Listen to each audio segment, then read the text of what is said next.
Fred Hampton, one of the most prominent voices in the Black Panthers, who was hunted down by the FBI. There's literally documents out there of Hoover, the director of the FBI at the time, gunning for this guy, saying they are dangerous. They could foment a revolution that could topple this order of inequality and rid capitalism here in America. We can't have that. We certainly can't have that here in America. And that's what this guy was preaching, because this is why he was so dangerous. This is why Fred Hampton was killed. Fred Hampton, in this clip, you're going to see, he was reaching beyond the message of Black liberation. He was reaching beyond the sectionalism, the division. Those are the lines that the elites draw for us to stay in, because if we break those lines, and Fred Hampton, he was preaching at this time, and it was highly dangerous to their order at that time, that we need to break those lines of liberation and achieve true progressive change. That's the doctrine, and I'm speaking, and a lot of people in the progressive community are speaking today, and he was speaking it 50 years ago. So I want y'all to listen to these words. I want y'all to see what made him so dangerous, and I want y'all to hopefully get something out of this, man. So I'm going to go ahead and play the clip for y'all, then we'll discuss. What makes them mad about it? What makes them mad about it is that they had black people and white poor people and red poor people and Puerto Rican poor people and Latin American Puerto Rican people of poor people of all descents. They had them caught up in movements based on racism when the Black Panther Party stood up and said that we don't care what anybody says.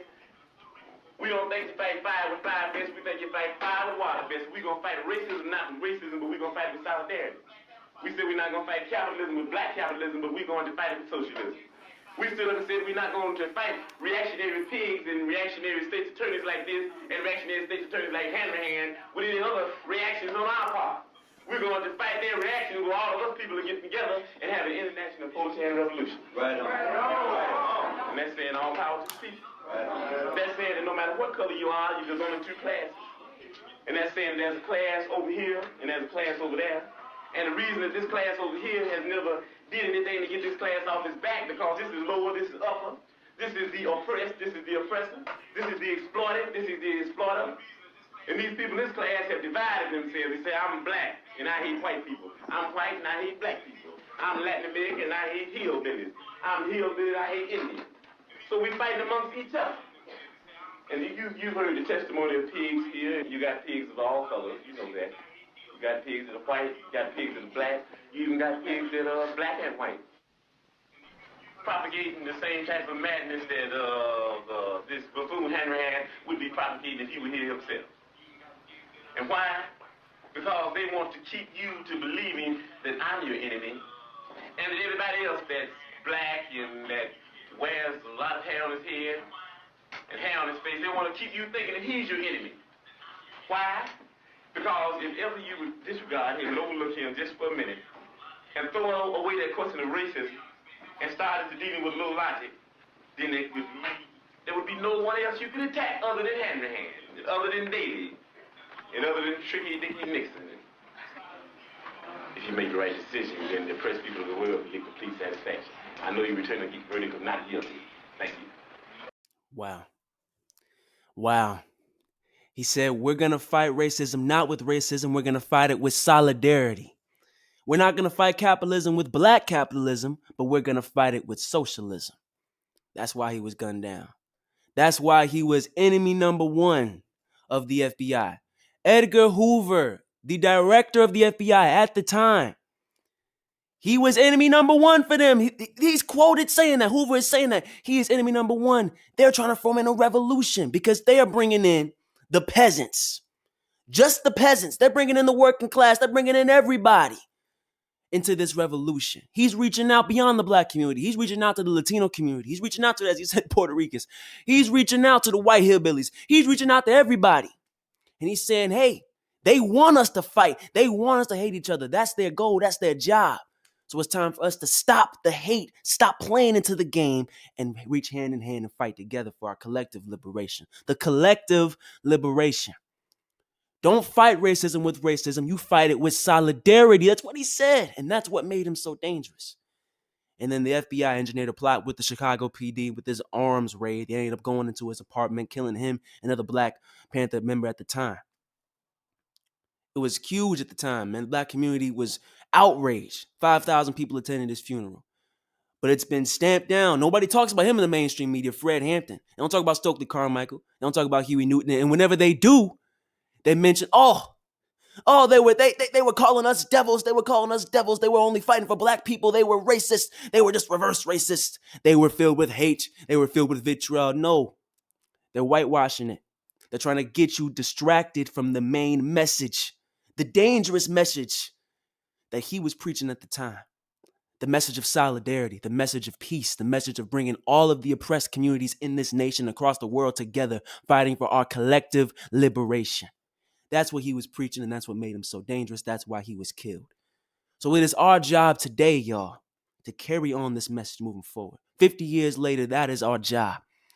We are pressed with this incredible moment, man. This incredible, scary, terrifying moment when the scales have reached the point where they are far too rigged. Far too rigged. What you're seeing is a looming eviction crisis. You're seeing 28 million people, according to the experts, now with potentially could become evicted, foreclosed, kicked out on the streets.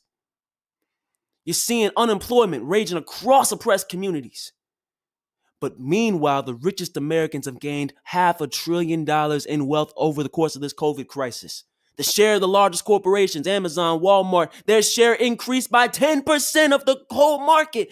That is reality now. The richest keep getting richer and the poor keep getting poorer. We keep getting oppressed. Our children can't go to good schools. We're dying because we don't have access to health care. And the cycle continues over and over and over again, generation after generation. The same message he was fighting, the same message that he was ringing clear in 1969, it rings clear today. It rings clear today. We have got to carry forward that legacy. It is our job. It is our duty to carry forward that legacy. Stop fighting. It ain't about black. It ain't about white. It ain't about brown. It ain't about blue. It ain't about purple. It ain't about gay. It ain't about straight. It ain't about if you're a woman or if you're a man or anything in between. It ain't about that. It's about collective liberation. The fact that we all can't go to good schools. The fact that we all can't get quality health care. The fact that we all are struggling to survive. That is reality. That's what links us all together. That's what Bernie Sanders was preaching. That's what I'm preaching. That's what Cal's preaching. That's what Crystal's preaching. That's what all these progressive candidates are preaching. It's about bringing us together. Bringing us together. Stop the division. Stop the hate. Stop looking at someone who's going through the same struggle as you and saying, hey, because of your skin color, you don't understand. They do understand, bro. They understand, sister. They understand. We all understand. We are all oppressed. We are all struggling to survive when 80% of us are living paycheck to paycheck, when 28 million of us are going to be kicked out on our ass because of this looming eviction crisis, because the government didn't take care of the people, because there was a huge wealth transfer of wealth to the top 1% away from our communities, all of our communities. That's why, bro. It's time to stop the division. Stop the vitriol, stop the hate, because it ain't about race, ain't about gender, ain't about the cultural war crap that they try to use to divide us. Amazon, Walmart, the government, all the elites, they will gladly throw up the Black Power symbol and hashtag BLM if that means they don't have to give you a Green New Deal. If that means they don't have to give you Medicare for all. If that means they don't have to unrig this rigged system. That's what that means.